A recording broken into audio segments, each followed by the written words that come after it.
Court থেকে বলবে যে এ কোনো অন্যায়কারী না, তাকে ছেড়ে দেওয়া হোক।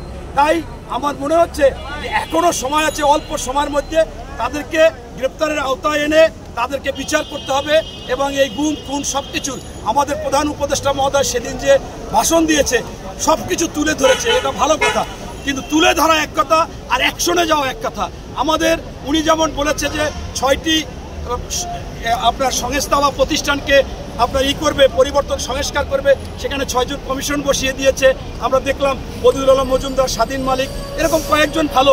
আবার পুলিশের যাকে বসিয়ে দিয়েছে আমি দেখলাম যে সেই ব্যক্তি আসলে আওয়ামী লীগের সাথে আগেই যোগাযোগ, উনি তাহলে কী করবে? এই পুলিশের জায়গায় দেওয়া দরকার ছিল আরও একজন শক্ত লোককে, কিন্তু সেইটা কিন্তু আমরা পাইনি।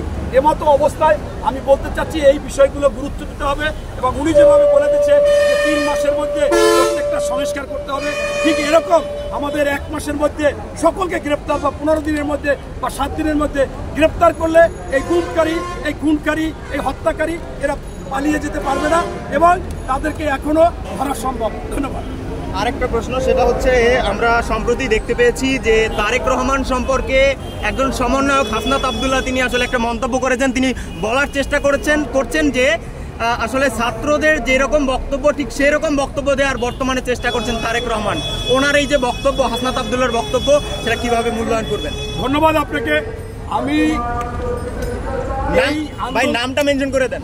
হ্যাঁ, হাসনাত আব্দুল্লাহ।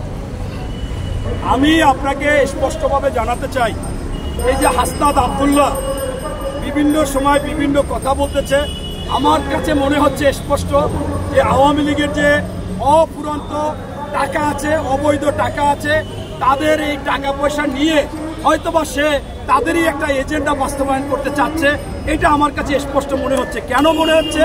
আপনারা দেখেন যে আজকে বিএনপির প্রায় 50 লক্ষ লোকের নামে মামলা, সেই 50 লক্ষ লোক যখন আন্দোলন হয়েছে কোনোভাবে তারা ঘরে বসে দেখার কথা না, কারণ তাদেরকে সাজা খাটতে হবে। যেমন আমার নামে 13টা মামলা, আমার সাজা হবে। আমি আমার সন্তানের সাথে আমিও নেমে গেছি, আমার মাথায় পতাকা পেঁচিয়ে আমার পাকা চুল দেখানো দরকার নাই, মাঝখানে থাকি।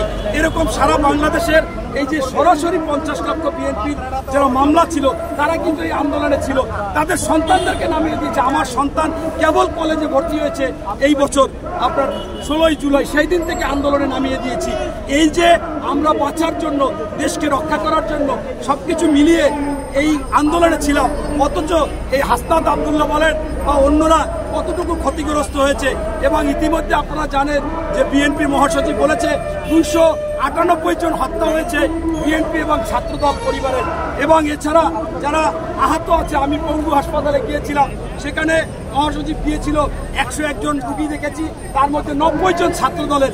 তাই আজকে আন্দোলন সেই 16 বছর পর্যন্ত বিএনপি করে যাচ্ছে।